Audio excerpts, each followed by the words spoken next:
Hello and welcome to the What's Good with Gil and Larry podcast on the Box Office Buzz 302 channel. I am Gilly Rosario. I'm with my main man, Larry Loper. We have got a preview of week 4. Wow, we're up to 4 already in the NFL. We're going to review week 3 quickly. Quick mentions on WrestlePalooza debuting on the ESPN app, which I did not pay for, and so much more. But two things I want to start the show off first is I want to wish a happy anniversary to my wife and myself, our 2-year wedding anniversary. I love you, babe. And secondly, let's start off with a read. Come join our friend Makoya Dunbar as she makes her bodybuilding competition debut at the Wellness Physique Plus 35 age group located at the Chesapeake Arts Center at 194 Hammonds Lane, Brooklyn Park, Maryland, 21225. Tickets are available on site only. It's the Women's Wellness at 3 p.m. So be sure to check it out and support our friend Makoya Dunbar. All right, partner, let's get to it quickly. I don't know if you watched it. I don't know. I didn't watch it, but I watched highlights of it. WrestlePalooza happened this weekend. It's the first big event for the ESPN app. I was interested in it, and then I saw I had to do the bundle, which meant I had to get Hulu and Disney Plus, and it was going to cost me $29.99, and I said $9.99 to that. So I wound up seeing the highlights the next day. Certain things to mention: Cody Rhodes beating McIntyre. Mm-hmm. Okay, not too surprising. AJ Lee and CM Punk winning the mixed tag against Becky Lynch and Seth Rollins. And if I never see AJ Lee in the ring again, it'll be too soon because she looked terrible. That's why people make fun of wrestling, because how she wrestled, it looked, I'm going to say the F word. It looked fake. Yeah. It looked fake. When she's doing this slapping sequence, which I give Becky Lynch credit. She really tried to sell it, but it looked ridiculous. And the other note was Brock Lesnar smashed CM Punk, and Brock Lesnar looked as big, if not bigger, than ever before. He looked gigantic. He looked like he was on the old school 1985 Rocky IV steroids. You mean Cena? You mean John Cena? No, he smashed. I'm talking about Lesnar. He fought John Cena though, right? Yes. Yeah. But Brock Lesnar. Yeah, I know. He looked like he looked like King Kong, dude. He did. He looked like John Cena. Looked like he should have been in the ring with him. He was the Beast Unleashed, uncoordinated beast. It was dope that Paul Heyman came and introduced him. That was dope. Like you said though, man, I'm going to smash you, John Cena. Crush. The Hulk came in. And like you said, AJ, I mean, you don't bring her back to lose, right? But yeah, definitely didn't sell it far as the competition level. Like when Becky fought was it Valeria Valkyrie. Now that was a good match. Like, yeah. See, she's been in rotation. She came up, she's been wrestling, so you can see that she's got the it wasn't no rush. She has the ring experience. As you can see, AJ, she's been away from the sport for a while, so you got to get back in competition mode and form. And I mean, Becky can do so much. Let's be honest. Was AJ Lee ever good when she was in her early 20s, early to mid 20s?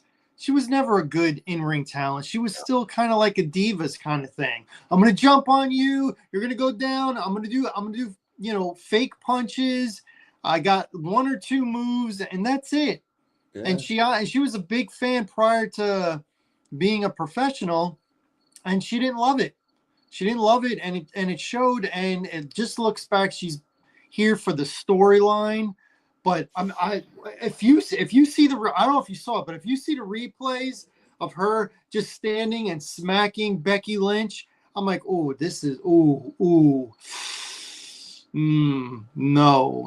bueno, no good. Yeah, no So but I'm just saying. I mean, she's nice to look at, but there's a lot of females on the roster that are nice to look at. What do you got? What do you got? What's going to set you apart? And she just looks like a novice out there still. yeah. I mean, Skipping around. You gotta think, Gil, the sport has evolved for the women's side of The wrestling. women's side, It has they have evolved. done like 2 Yeah. levels in the Yeah.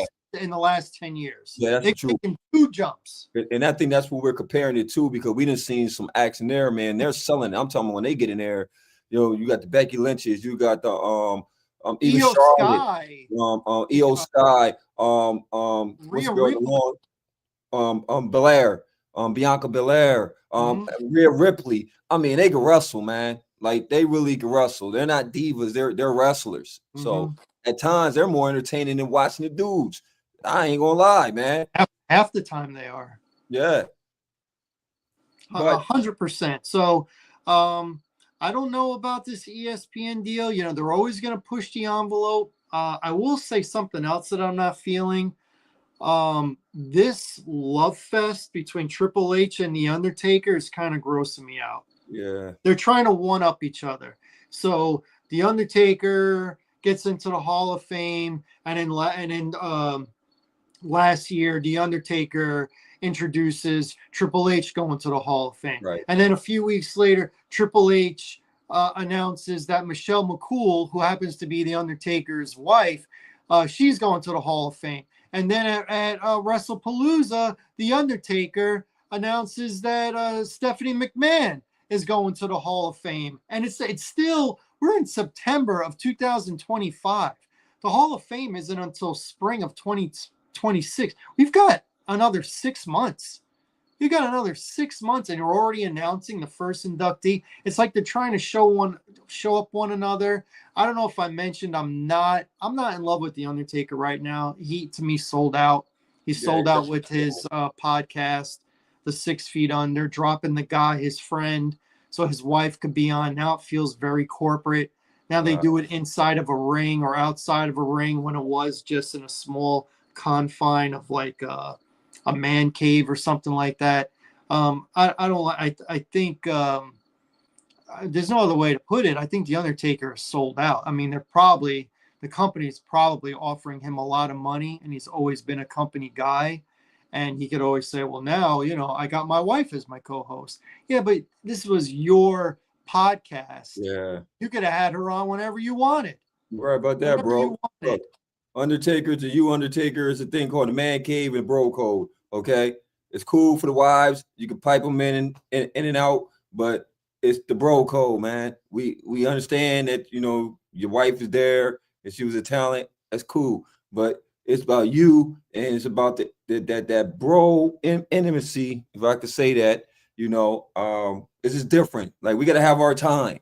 You know what I mean? Like, when we hang out, right? We got to find time to hang out, okay? Because we with the wife all day long. We get that part. So when it's the bro time, it's the bro time, and that's the bros time, man. It's the bros time. Especially him, he's retired. So it's not like, anytime I could get with my wife because we're so limited. You're not limited. She's been retired, and now you're retired. Right. So now you're doing a podcast, which, by the way, your friend Matt, who was the talent with him, he's the one that set it up. He's the one that talked The Undertaker into it. Wow, and now when you get a lot of follows and the WWE wants to make it part of their own, you ditch him. Not cool, man. Not cool. Not cool, man. Not cool, man. You don't do that, bro. You don't do that. They'll be checking you right now. The Undertaker's called the bro. You don't do that. Not that way. Wasn't your idea. It got some buzz, and you cut the guy off when you get a little buzz. Not cool, Undertaker. Come on, man. You're selling out, bro. Plus, he's on that. He's on that other show with his wife. That LFG, the Legends and Future Greats. That's on A&E. He's on that with her. On their second season, and they got rid of Mickey James to put in Michelle McCool. Oh, come on, man. You're doing too Yeah, much. no, You're doing too much, bro. Too much. Like, you're my man, Gil, and that would be the equivalent of what's good with Gil and Larry, by the way, that y'all should be watching. And when this thing takes off to, like, I don't know, Pat McAfee levels, you cut off Gil and Larry and you bring in the wives. Mm-hmm. I think it takes away from the brand just a Right. little bit. And no disrespect to my wife, your lady, but Michelle McCool's not bringing anything to the podcast. The other guy, you could bounce jokes off of him. You can make fun of him. You can't make fun of Michelle McCool. She's in the Hall of Fame. Deserve it or not deserving, she's in it. And the Undertaker's not going to make fun of his wife on this podcast. So it's a different feel. I'm not liking it, obviously, but it's not like they care what I have to say. So we will move on. Let's talk about week 3 review. I think the theme was blocked field goals at the end of games that happened 3 times. Which, by the way, I think all 3 screwed me in my me too. in my picks, especially the Eagles Rams one, because if Homeboy doesn't return it back for a touchdown, which he didn't need to do, he could have just got on the ball, game over. But he returns for a touchdown, and I picked the Rams. Well, now the Eagles covered. Yeah. Now they covered. Because now they won. Now they won by 6 or whatever. We're talking about reviews. We're going to talk about reviews, right? We're talking about the weekly 3 reviews, right? The week 3 review. Yeah, that's one of the things that's jumped off the fence. That with the Bucks, and because think about it, Tampa Bay would have covered if the Jets ain't get the block field goal, right? And then I was doing when Atlanta, and I'm gonna just say this, I'm gonna go on my little rant real quick about Atlanta because I got a couple rants to do tonight, okay? But the first one's gonna be with Atlanta, okay? Yeah. You don't go to Carolina and put up no points. 30-0. You fired the one kicker and you brought in a guy who's worse than the kicker you fired. Why? He missed 2 kicks. Why? Right. And Gil, when I saw that, I said, oh, man, it's going to be one of them days, right? You're in enemy territory. There's their home opener. You have no room for mistakes when you're on the road playing in somebody else's stadium, right? Divisional game, too. Divisional game, by the way. That's supposed to matter. And I know why you looked at me crazy when you said, oh, so you're going to crown Atlanta as, to compete with Tampa Bay for the division. This is why good teams, goodly coached teams are different.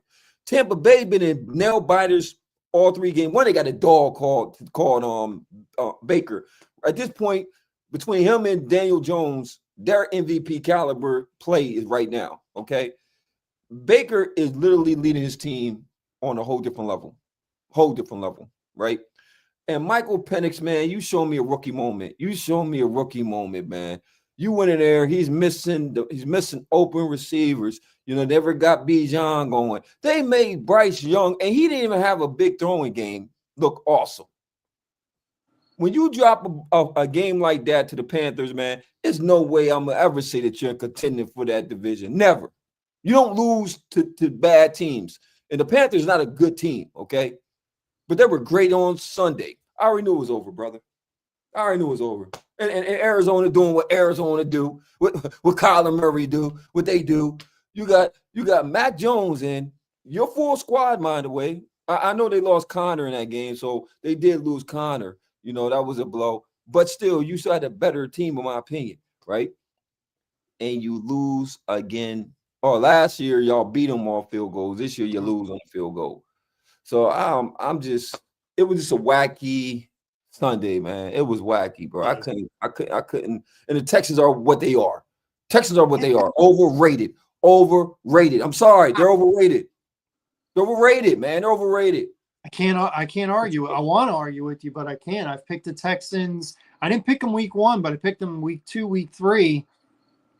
They're not getting it. That offense just isn't good right now. It's not. And they're leaving the defense out there for so long. Yeah, the offense isn't good. It's not good.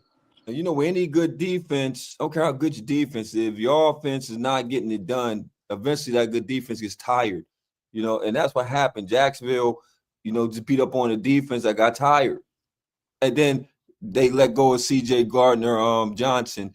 So he's gone. He's no longer a Texan. How about that? Sometimes it's not good to chase the money, man. You know what I mean? Sometimes situational football is better in Philly. He's in Philly.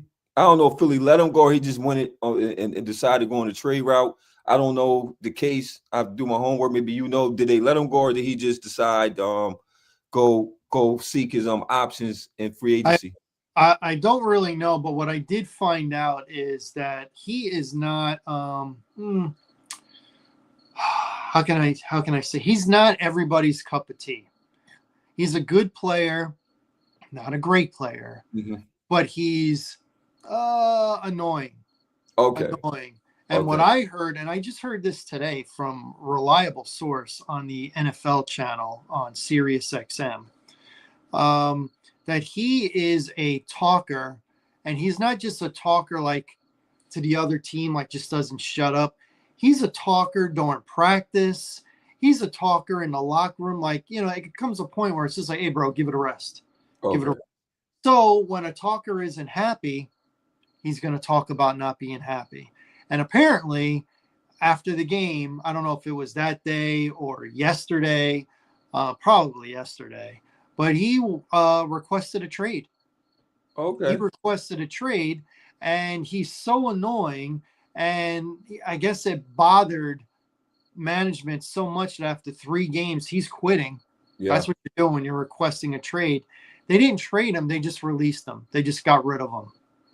So, there's a cornerback out there, people. There's a cornerback. I mean, he's out there. But remember, you're getting the mouth with the body, because he ain't going to stop talking. And when things aren't going good, you're going to hear about it from him. So just remember that. Yeah, weird week. We'll get to the picks. And my worst week of picks. I didn't think I could get worse, but I did. But we're not going to do that. But there is one game we got to talk about. Do we got to talk about it, brother? Do we? Listen, the people are tuning in. I got messages from people asking me if I was watching this game with you. Oh, fact. My goodness. Fact. Man, so you watching the game with Larry. Do we have to bring it up? Since we're gonna let the elephant. We're gonna let the elephant to the room. We're gonna let it out. We're gonna bring it up, but I'm not gonna be like making fun of you or your team or your head coach. You know what, Gil? I'm not gonna do that, because that would be trying to hurt your feelings on purpose. I'm not gonna do it because my team's not that good. We got our first win. We thought they were gonna lose, both of us did, and they won. Okay. And I'm not going to bring up the fact that Caleb Williams had the best game of his career. Nope, that would be wrong for me to do. That'd be wrong? It would be wrong for me to bring up the fact that the guy who got sacked the most in the league last year only faced 7 pressures and was not sacked 1 time against the Cowboys. Not going to go into too much detail about that. That's just what happened. 4 touchdowns to no turnovers, 298 yards passing. We're not even going to talk about the rushing. Not going to do that. No. Bears just had a great game. Now, listen, it didn't help that CeeDee Lamb got hurt in the first quarter. Obviously, your best player on your team gets hurt in the first quarter. That's bad. That changes the offensive game plan. You guys were still able to run the ball. Between the 20 and the 20, you were able to do it the whole game. Just couldn't really punch it in, though. Couldn't really do it. Couldn't really hold on to the ball. Devontae Williams. All right, but you can bring up the negativities. I'm talking about my team and the positivities. Had a good week of practice. Got a home win, which we haven't won a game since early October last year. That was the last home win for the Bears. And we're off to Schneid. We're going to Las Vegas. and I think we got a good shot to come out of that game, being 2-2. But I don't want to put the cart before the horse. I don't want to do that, but congratulations to the Bears. I've had a good 2.5 days because Caleb Williams. One more thing about Caleb, and it has nothing to do with your team, that he had his best game against, clearly. A couple weeks ago, I said, I don't know about Caleb's progression. I don't know. He kind of looks like the same guy. And out of the top 6 quarterbacks taken in last year's draft, he might be the worst of the 6, even though he was taken first. I want to recant that. He is not the worst. Right now, Bo Nix is the worst. He's the worst.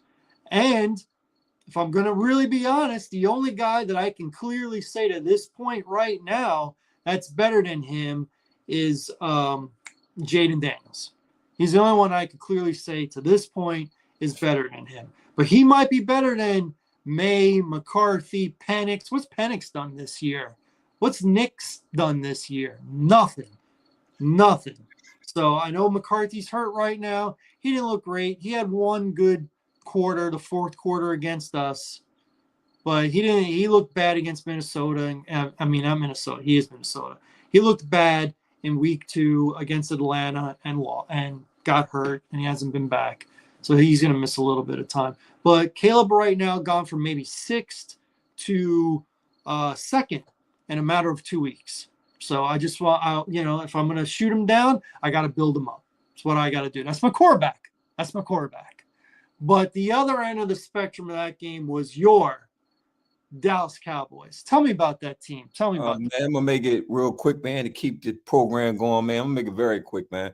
I fell in love with the Cowboys in the 1990s when they were a dominant team. Our running back was Emmitt Smith. Our quarterback was Troy Aikman. And our wide receiver was Michael Irvin. We had one of the best defenses in the league, led by Ken Norton Jr., I believe, and Alex and Charles Haley, right? Okay. I think our owner is stuck in the 90s. Our owner / GM is stuck in the 90s. I think he still fell in love with that same team that we no longer have. It's 2026, okay? Matt Eberflus, I don't know what happened. When he left Indianapolis Colts, he was halfway decent. He got to Chicago, y'all broke his spirit. I don't know if it's a Chicago thing, but you broke guy's spirit. His defense is trash. Okay, they took away, by far, one of the best players, 12 sacks each year. You don't get that. That's not common, okay, America? When you got a guy that's bringing that much pressure, he makes the back end look that much good. That's what he does. He made the corners look so good they got paydays. We gave Tavon Diggs some money, not deserving. We gave Ed some money. He's injured, so I can't put it on him right now because he's injured, right? Look, you know what it is right now, Gil? I bet you could go out there and run past our corners. That's how bad it is, okay? We made Russell Wilson look good, 450 yards. Hey, newsflash, guess what? He's not going to be the quarterback this week, okay? So he's done in the Giants, right? Caleb was having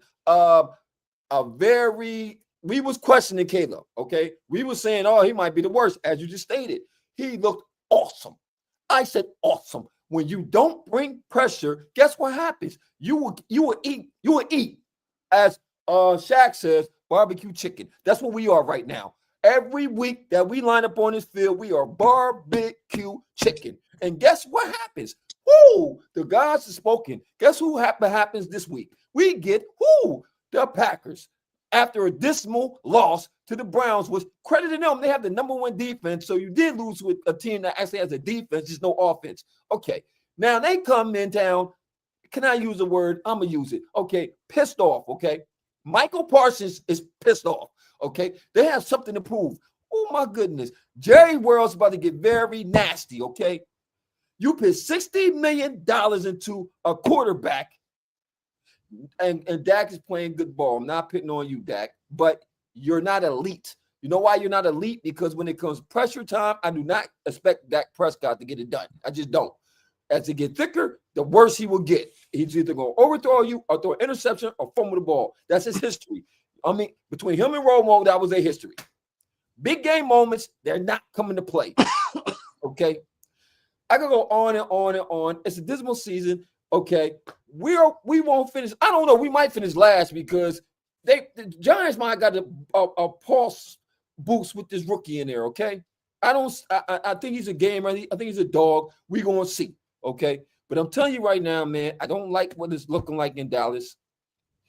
Now, CeeDee Lamb's done for 2 or 3 weeks. So we got to depend on the diva Pickens, who butterfingers eating popcorn on the sidelines, balls go through the hands. Like, He did catch a touchdown with one hand, though. Yeah. He did do that. Every good play, you get a bad play. Okay, cool. He's not Jerry Rice. Okay, he's not Julio Jones. He's not Larry Fitzgerald. These are reliable clutch guys. Megatron, he's not that guy. Okay, he's a diva, and oh my God, don't let him not get the ball. It's gonna go crazy mode. Okay, he's gonna go crazy. That's why Pittsburgh got rid of him. Okay, but anyway, man, that was my recap. We suck. We're terrible. Our defense is a laughing stock. Eberflus should be fired. He should be fired. Yeah, I'm just saying this has been bad. It's terrible. That's my recap. I'm sorry, America. I'm just so mad. I'm so mad right now and I can't even brag. I can't talk. I'm in Eagles country, and I just gotta be humble. Don't say nothing. Eat it. You know what they tell me, the Eagles fans? Oh, I feel sorry for you. I feel sorry for you. That makes it worse. It makes it worse. Leave me alone. Please leave me alone. And I got to hear it, right, Gil? I know. What do you think about them Eagles? I don't think about them Eagles. Right. Only when you bring them up.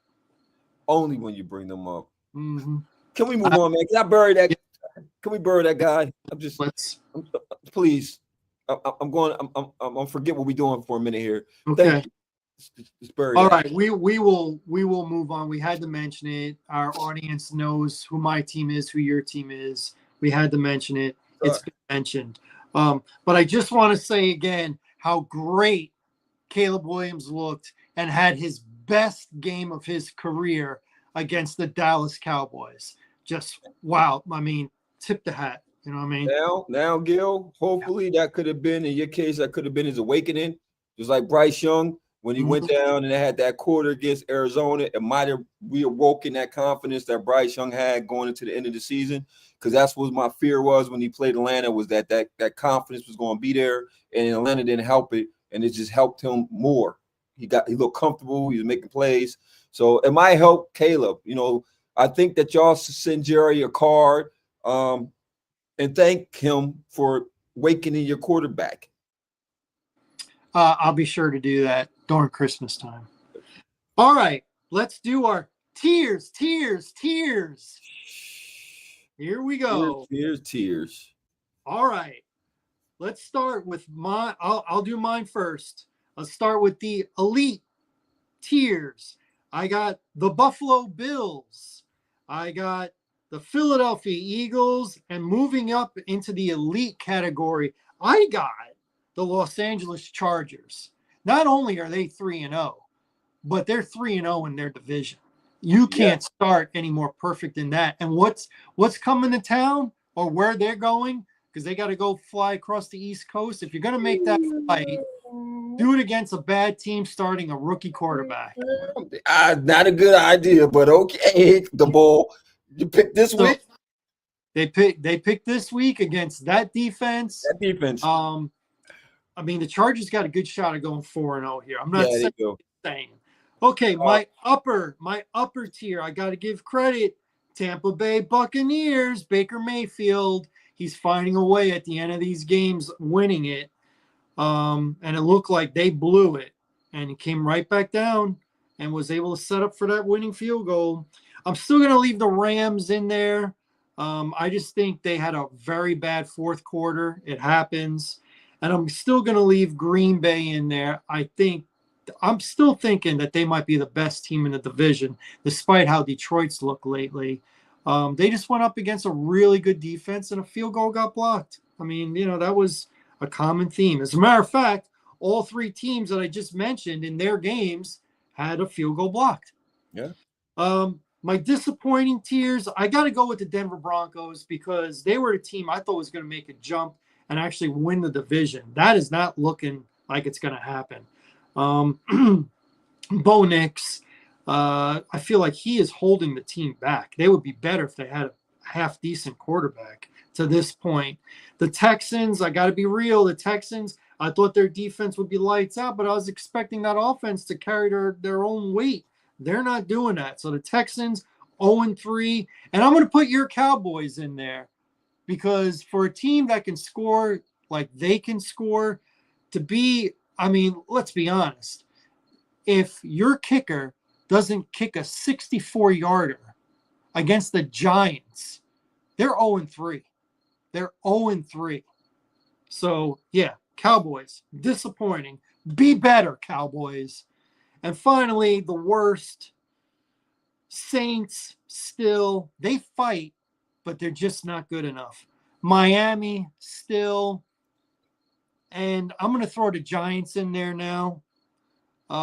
Making Russell Wilson getting benched, putting in a quarterback. I don't think this was the week to do it. I could see it next week when they play the Saints. But you got a Chargers feeling good about themselves.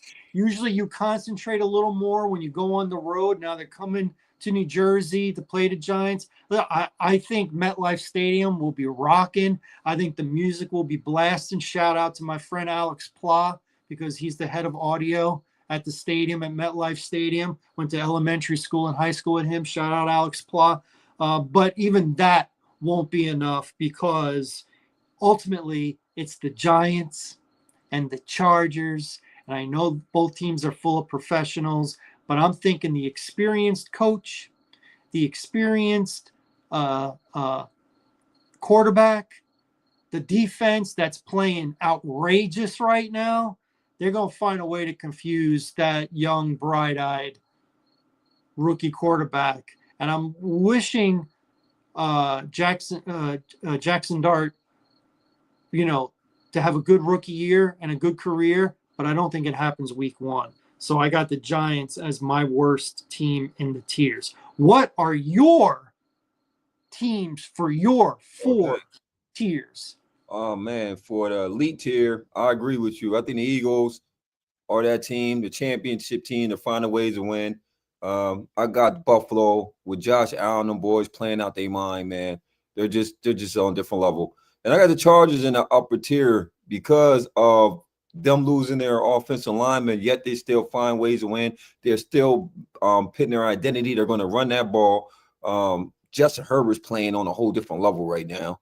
MVP. He's like MVP yeah, right now. he is. And Hallborough is making it really easy. He has the quarterback that he loves for his system. He just loves that type of quarterback. All right, for my upper level, man, I got Baltimore, even though in the losing effort, they gotta get the fumbles together, man. But I still got them dudes still as an upper tier team, man. I got the Rams, they lost to a better team. And I got Daniel Jones and them boys in Indianapolis playing out, man. Right now, Steichen got the quarterback. And I always said that if you looked at it, he was always he was a 500 team, and that was with a bad quarterback. They trying to work through the rigors of a quarterback. Now you got Daniel Jones in that system with them playmakers. You don't ask them to do too much. You ask them just not to cough the ball over. They're booming right now, man. They're booming. So I gotta give them their props, man. 3-0, top of that division. Yeah. My disappointing teams, Texans, of course. Yeah. My Cowboys, defensively, just this is what we get, Jerry Jones. In Atlanta. Oh man, I had you dudes. Y'all. I don't know. It's the coaching, man. I'm not a fan of Raheem Morris. I'm not a fan of what they did. You go get paid Kirk Cousins on that money, and then you bring this Michael Penix dude in, and I can't tell. A lot of fluff, a lot of hype, a lot of I'm just off Atlanta. And I don't care if your Atlanta fans will like it or not. Dirty Birds. I don't care if you don't like it or not. Your team is garbage, hot garbage. Wow, I feel like you're taking a shot at my friend Will and Tom, two of my Atlanta Falcons friends. In my worst tier, Miami, New York, and the Saints. They was down 38-6 or something at halftime. Man, it's disgusting. I mean, Kellen Moore, he's going to go get Arch Manning. They're going for the Arch Manning sweepstakes next year, bro. I'm telling you. Arch's going to be the number one. He's a Manning. He's going number one. I don't care why the rest of that season go. Say that, but I don't know.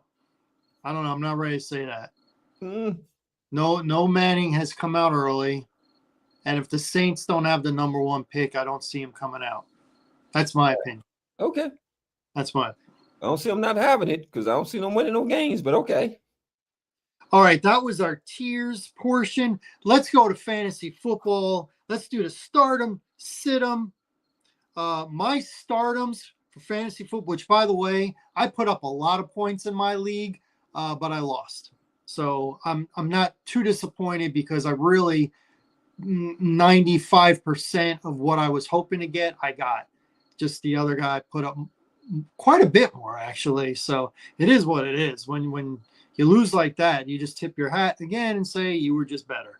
I don't know if you won or not in your league. Oh, I did. So you're 3-0, and I am 1-2 in my league. But I'm scoring points, so it is what it is. My stardoms, I got Trey Benson, running back, Arizona. You mentioned it. Connor is out for Arizona. Looks like he's going to be out for the year. So Trey Benson is the next guy up. So, and I think Arizona is going to be a pretty good team still. So Trey Benson, you're going to want to pick up. Omarion Hampton is my other stardom. Make sure you get him because Raji Harris, what did he do? He did his Achilles. Yeah, he's done. His Achilles, he's done for the year. I just picked him up last week. Didn't even get to play him, and now I have to drop him. So Marion Hampton he's going to get the bulk of the work now, which maybe he should have the whole time anyway.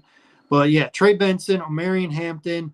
Now my situms, I got who do I have? Ramondre Stevenson. He's fumbling. He fumbled twice. He fumbled at the goal line. Honestly, I'm surprised that the Patriots haven't cut him because he has had a fumble problem since last year. And a bonus one is Marvin Harrison Jr. I don't know what the deal is with him, but he does not concentrate ball to hands. He doesn't do it. He is dropping so many balls that are going right through his hands, right through his chest.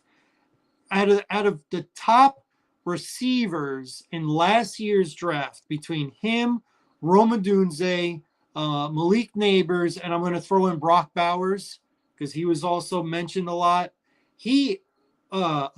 Marvin Harrison Jr. was picked before any of them, and he's the worst one. He's the worst one. Those other guys to this point have been better than him. I mean, Rome is playing like a true number one. He's gotten a touchdown in every single game. He's got 4 touchdowns on the Thank year. you, Rome. He's my fantasy guy. Thank you, buddy. You're welcome. He's mine too. Thank you, He's buddy. mine too. But yeah, Marvin Harrison's been terrible. And Malik Neighbors is off to one of the best. Him and Odell Beckham. I mean, they're going back and forth for the best as far as second-year players. What they've done to this point. I mean, it's him and Odell Beckham right now. You know, with all these quarterback problems, he's still putting out great numbers, Malik Neighbors. So, yeah, sometimes the apple does fall far from the tree.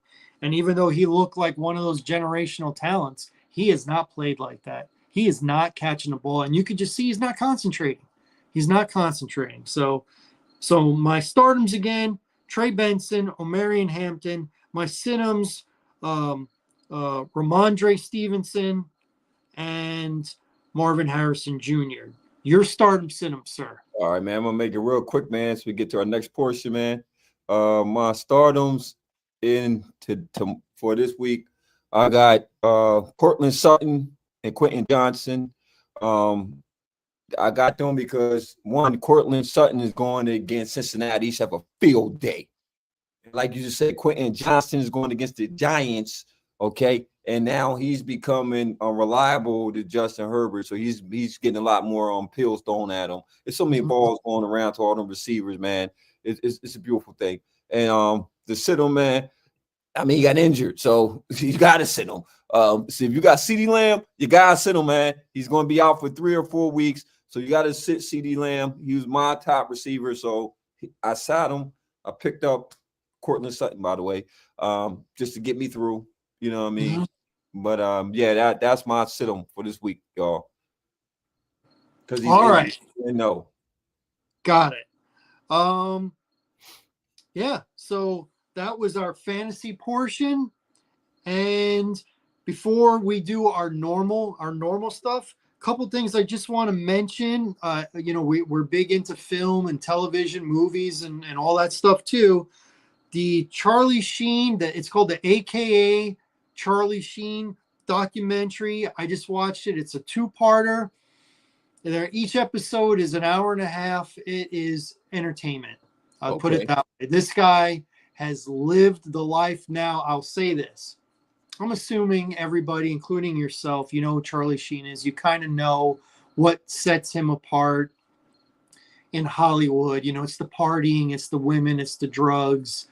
It's the having the number one show on TV and getting fired. He was the highest paid guy on TV, and then he got fired. We all kind of know that. And that's basically part one. Part two, however, I'm only going to say this. So this Charlie Sheen's part is filmed at a diner, which apparently I guess they had regular patrons there too while they were filming. In the middle of the second episode, they stop, they clear everybody out, and they're like, okay, we're going to bring up this part. Are you comfortable with it? And Charlie Sheen's like, yeah, I'm here to be honest, because he's got a book that's just come out. So he's making the tour. He's going to be on Joe Rogan and all that stuff. So he's like, yeah, let's talk about it. He's got a part, and this is all I'm going to say about it, because I don't want to give this away, because this might not be for everybody, this part. But there's a part where he talks about a menu.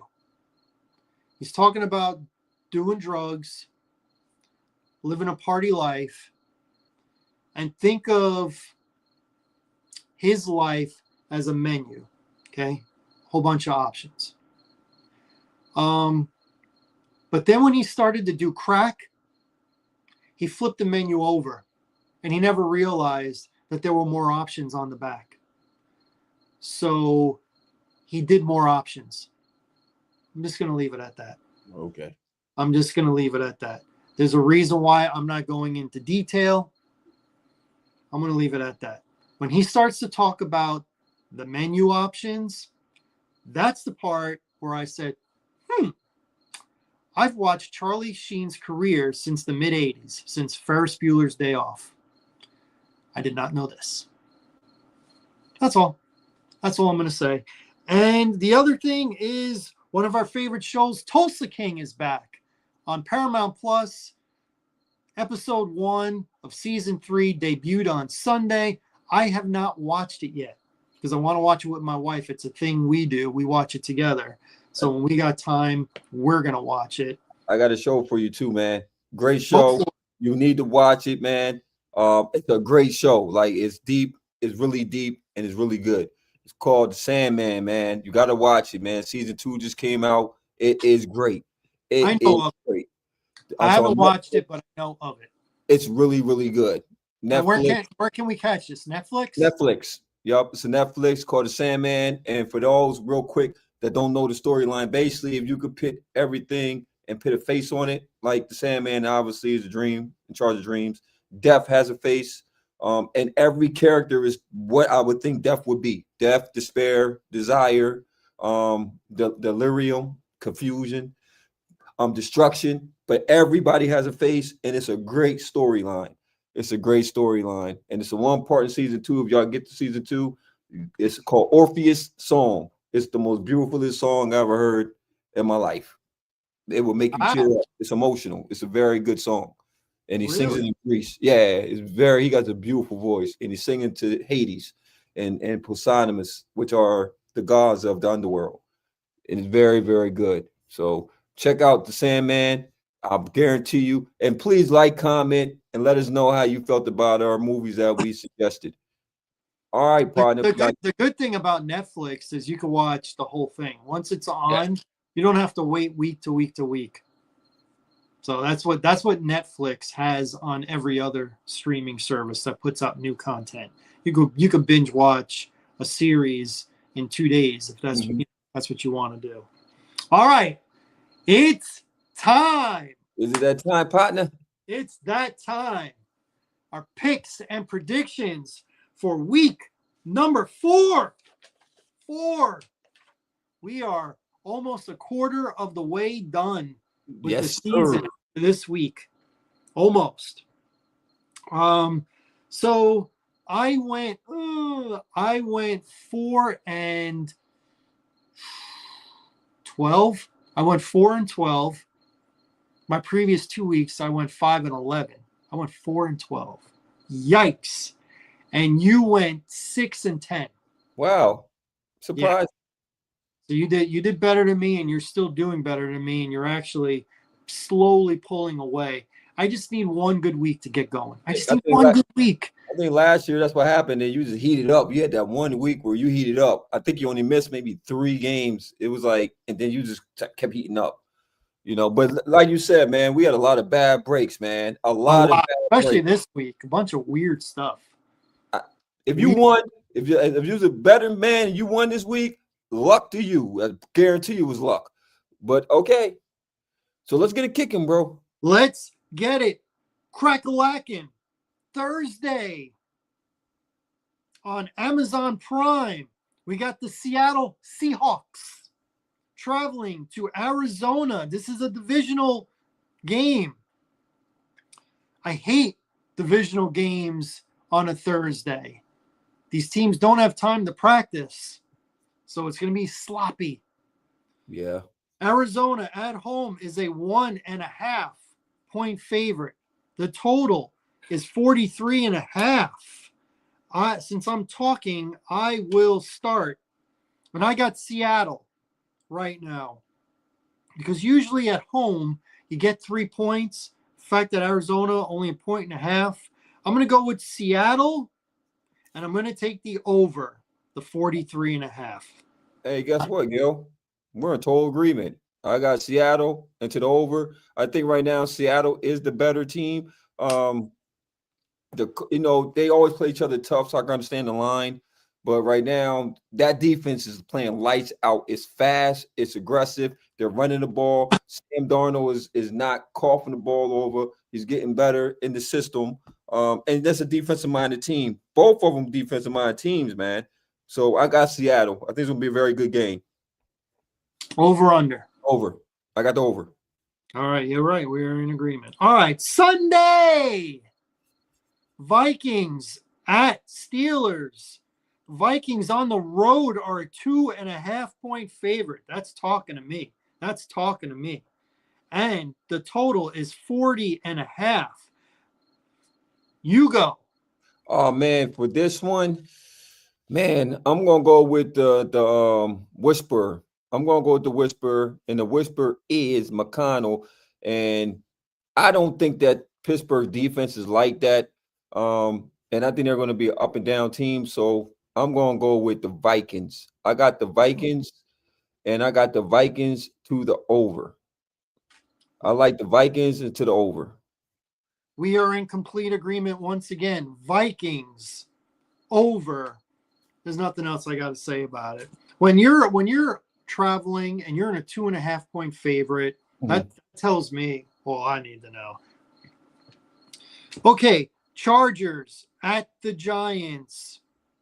Rookie quarterback making his debut at MetLife Stadium. Yeah. The crowd will be rocking. Yeah. The music will be playing. Yeah. All the sound effects will be blasting. Shout out my good friend Alex Pla. Pumping that music, pumping those sound effects. Chargers are a 6.5 point road favorite. Yeah.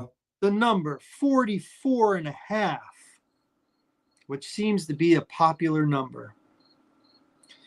I'm going to go with the team that's killing it right now. I'm going to go with the Chargers to win and cover to 6.5. They're going to win by a touchdown. And I'm going to take the under because I don't think the Giants are going to put up more than 13 points. Jill, we have to stop doing this because we are in total agreement. Total agreement. I have the Chargers, and I have the under also. Like you're saying before, that's a lot to ask for a rookie quarterback to come in against a well-coached team that's playing lights out right now. I believe that, once you sustain the momentum in the first quarter of that energy that is going to be sustained, it's going to be, and he's going to see some looks that he's never seen. You're going against the number one defense, and sometimes we get overhyped because of the preseason. So I got the Chargers to the under. Okay, we got a divisional game with 2 winless teams. Someone's O has got to go. As the Tennessee Titans travel to the Houston Texans. The Texans are a 7.5 point favorite. Now you got 6.5. That was this afternoon. I checked. It went up. It went up. Sheesh. I don't know why. I don't either.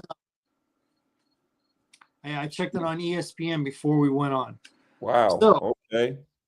The fact that it went up is kind of securing my pick. And I know I've rolled with them week 2 and 3, and they've let me down. I'm going to roll with them week 4 because the Titans are nothing. I'm going to go with the Texans to win and cover the 7.5. I would have picked them anyway if it was 6.5, but believe it or not, that extra half point makes me want the Texans even more. So I got the Texans winning and covering, and the number is 38.5, which is low. So I'm going to take the over. All right, on this one, man, I'm gonna stick with what I wrote. I got the Titans, man. So I actually got the Titans. And I'm gonna take the Titans to the under. So I got the Titans to the under. All right, we disagree on that one. Okay. Next, Washington Commanders travel to the ATL as they take on the Atlanta Falcons. Washington on the road is a 1.5 point favorite. It went down? Just checked it. Okay. Just checked it. Sorry, so, now that's telling me something. Interesting. All right, you make the pick. I went first. Man, I got the Commanders into the over. I don't trust Atlanta. Give me the Commanders to the over.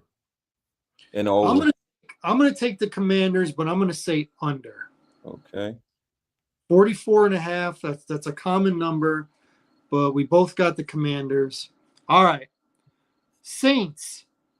You can't Saints at the Bills. Gee, I wonder. The Saints on the road to take on Bills Mafia. The Bills, you ready? It went up. Just went up. 16.5 point favorite. The total is 47.5. At 15.5, I would have taken the Bills. At 16.5, I'm still taking. No, I'm not. I'm going to roll with the Saints. Okay. Because that means they got to win by 17. Oh boy. The Saints truly are the worst if the Bills cover this number. So I got the Saints. They won't win, but they won't lose by 17. And I got the over because they're going to need to score points to not lose by 17. So I got to take the over. You got the Saints. I'm going with the Bills. And I got Bills to the under. And the last time the Bills played the Saints, Josh Allen had 2 turnovers. And they still beat them 31-6 in New Orleans. They're that bad. They're a lottery team. So I'll be darned if I'm going to put my bread on them dudes. They're going to get demolished by very good teams. We can't agree on everything. Yeah, definitely agree on that one. No, sir. All right, moving on. Yes, sir. Philadelphia Eagles, luckiest team on planet Earth, travel to the Tampa Bay Buccaneers. The Eagles on the road are a 3.5 point favorite.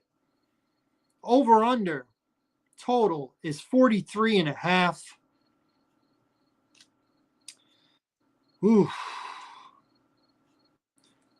I'm going to take Tampa Bay. I Okay. think the Eagles win, but I don't think they win by 4.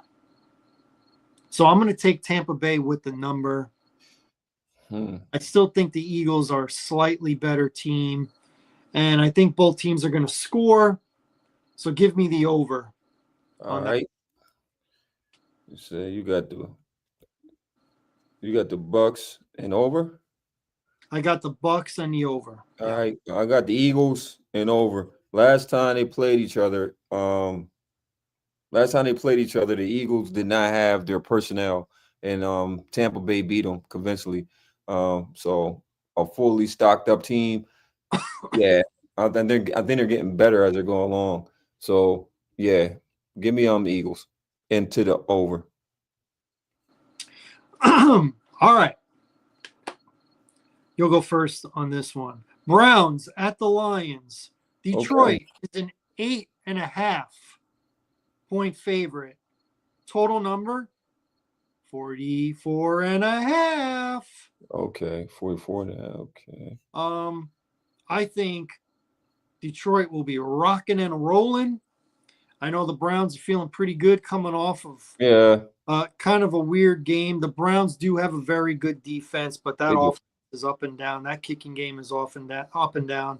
And the Lions, they got to win because I think Green Bay is probably going to win this week. Sorry. Which, by the way, I don't see that game on here. Oh, yeah, there it is. There it is. Okay, so I got the Lions winning and covering the 8.5. And I have the under on 44.5. I don't think the Browns are going to score a lot in this game. I have the Lions, and they're booming, and I got the over. So I'm in disagreement as far as the over under. I got the Lions and over. All right, a game that unless you're a Panthers or a Patriots fan, I am not interested in. Me either. Carolina Panthers travel to New England, Gillette Stadium, to take on the Patriots. The Panthers.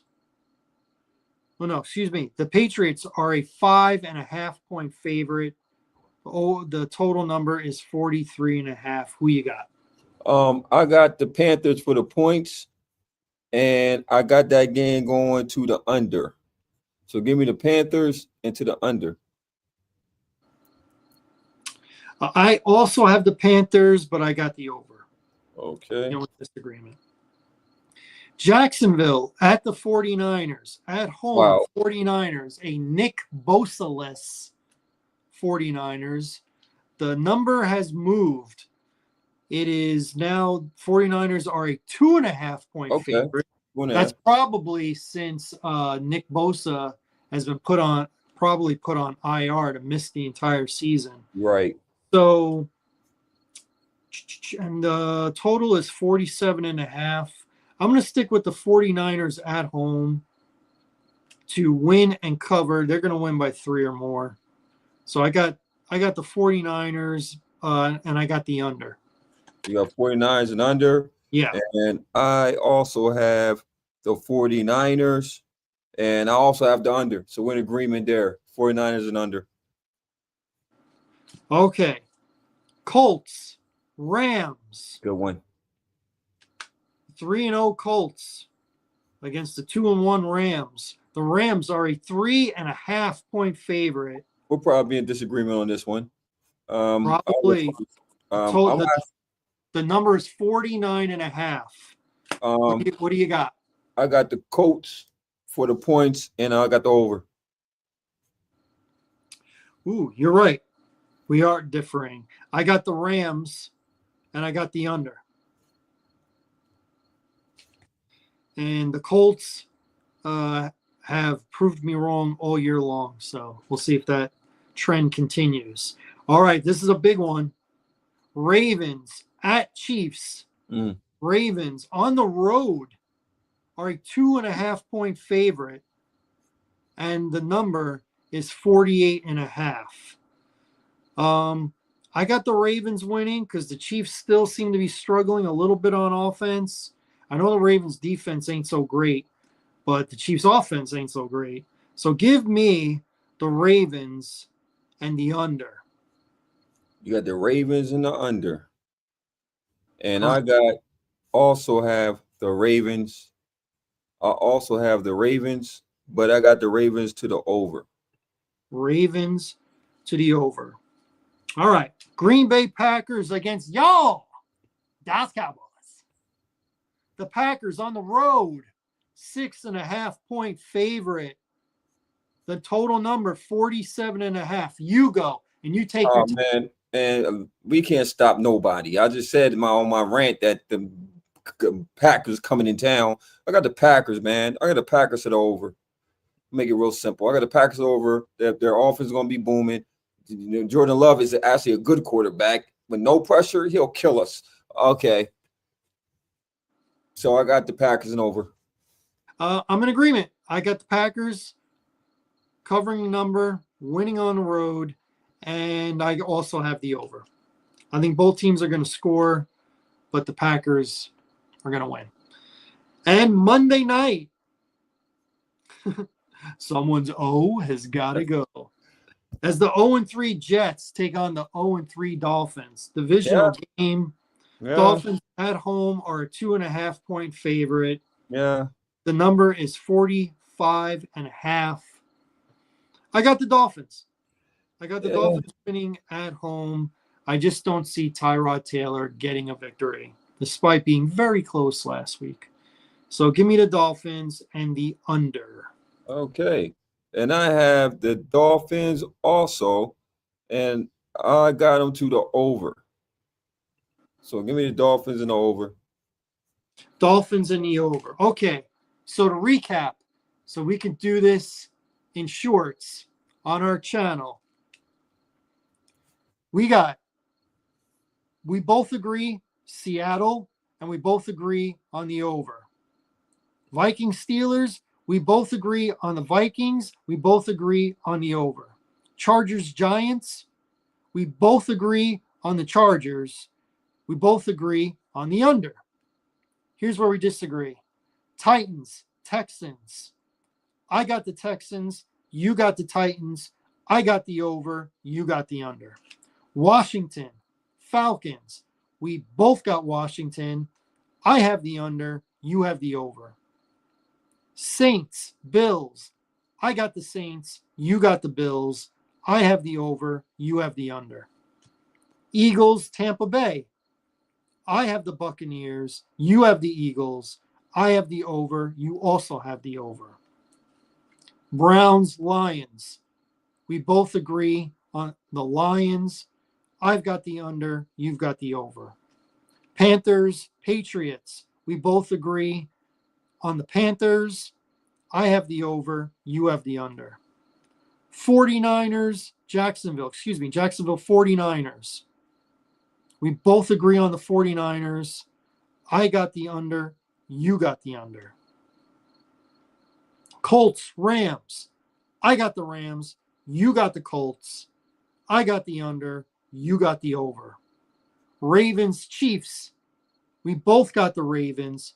I got the under. You got the over. Packers, Cowboys. We both got the Packers. We both got the over. And Monday night, Jets, Dolphins. We both have the Dolphins, but I have the under. You have the over. Anything else you want to add?